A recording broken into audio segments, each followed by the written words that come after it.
नमस्कार दोस्तों, कैसे हैं आप? आशा करता हूँ बहुत अच्छे हैं और अपने परिवार का बहुत अच्छे से ख्याल रख रहे हैं। आगे बढ़ने के बाद दोस्तों, क्या आपने मेरा चैनल को अब तक सब्सक्राइब नहीं किया है? इसी वक्त सब्सक्राइब कर लीजिए। इस चीज़ का कोई पैसा नहीं लगता है। तो दोस्तों, रिसेंटली एक इन्फॉर्मेशन या न्यूज़ कह लीजिए सोशल मीडिया पे काफ़ी ज़्यादा वायरल हुई थी कि टोटल 40 पैसेंजर्स 41 आए थे, जहाँ तक मुझे सोशल मीडिया पर पड़ा, जिनमें 40 को रोका गया था मॉन्ट्रियल इंटरनेशनल एयरपोर्ट पे। जो फ़्लाइट AC-51 आई थी, 8 जुलाई की डेट है। उनको काफ़ी देर तक रोका गया, काफ़ी सवाल पूछे गए और उनको एक तरह से फ़ोर्स किया गया कि आप रिफ्यूजी अप्लाई करो, नहीं तो वापस जाओ। तो पहला चीज़ तो मैं ये बोलूँगा दोस्तों कि रिफ्यूजी अप्लाई करने का ऑप्शन देना कोई फ़ोर्स करना नहीं हुआ, ये बाय लॉ है। ऑफिसर जो है वो अगर आपको बोल रहा है कि आप रिफ्यूजी अप्लाई कर सकते हो, तो ये एक ऑप्शन है एज़ पर कैनेडियन लॉज। तो इसको कुछ वैसा लेने की ज़रूरत बिल्कुल ही नहीं है, ठीक है। दूसरी चीज़ दोस्तों ये है कि मैं कुछ लोगों को जानता हूँ जो उसके बाद, उस घटना के बाद भी आए हैं और बड़ी स्मूथली निकल गए हैं। तो दोस्तों, समस्या कब आती है? देखिए, समस्या तब आती है, आप ये बात समझिए कि आपके पास जो वीज़ा है, जो आपके पासपोर्ट में स्टैम्प है, ये आपको ट्रैवल अलाउ करता है, लेकिन ये आपको एंट्री की गारंटी नहीं है।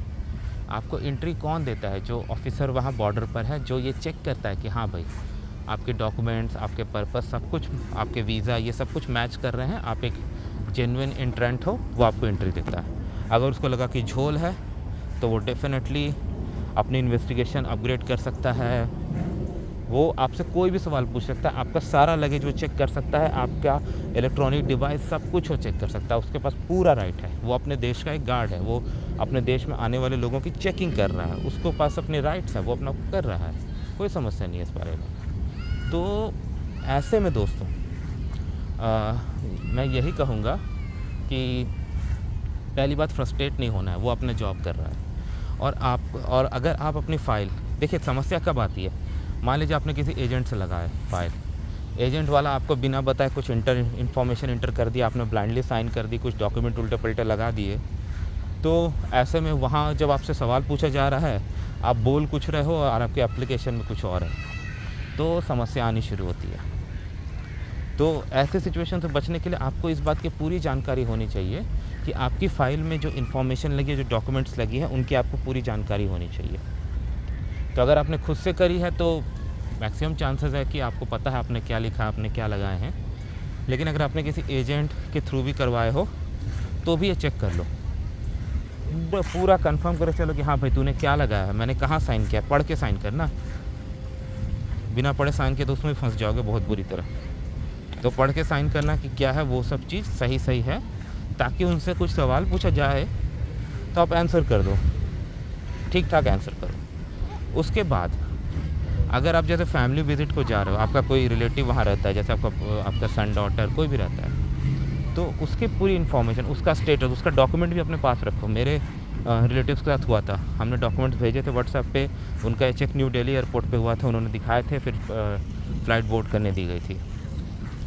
तो हो सकता है ये जो फ़्लाइट है इसमें ऐसा ना हुआ हो, एनीवे, तो वो आपके पास रहे ताकि आप आसानी से मतलब सही सटीक जवाब दे पाओ, वो सिस्टम में मैच करे। फिर आप अगर कहाँ रहोगे, आपके जिनके पास जा रहे हो, क्या वो आपको सपोर्ट कर रहे हैं, उनसे कोई लेटर हुआ, लेटर ऑफ सपोर्ट, ये सब लेके आओ साथ में। और अगर आप एज अ टूरिस्ट आ रहे हो, तो कहीं टूर बुक की है, होटल बुक किया है, कहाँ घूमोगे, क्या डिटेल्ड आइटिनरी वो आपके पास होनी चाहिए। तो अफसर को लगा हाँ, ये तो जेन्युइन टूरिस्ट है। उसके बाद रिटर्न टिकट भी होनी चाहिए जो आप दिखा सको।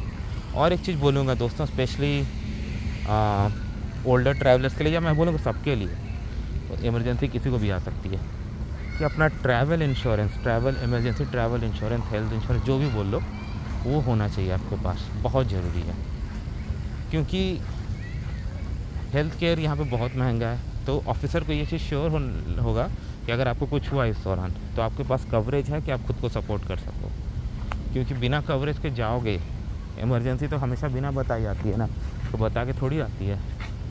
और दुर्घटनाएं कभी भी हो सकती है, किसी के साथ भी हो सकती है। तो अगर कोई दुर्घटना हो गई तो आप उसको इस सिचुएशन में रहोगे कि आप उसकी जो कॉस्ट है वो आप पे कर सको, और ये बहुत हेल्प करती है दोस्तों। तो अगर ये आपने कर दिखाया ये आपने कर दिखाया तो डेफिनेटली आप इसमें काफ़ी ज़्यादा अच्छा मतलब इमेज दे सकते हो ऑफिसर को।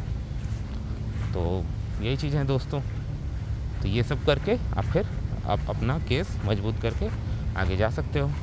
तो वीडियो देखने धन्यवाद दोस्तों। मुझे ज़रूर बताएं कि आप लोग इस वीडियो के बारे में क्या सोचते हैं। धन्यवाद।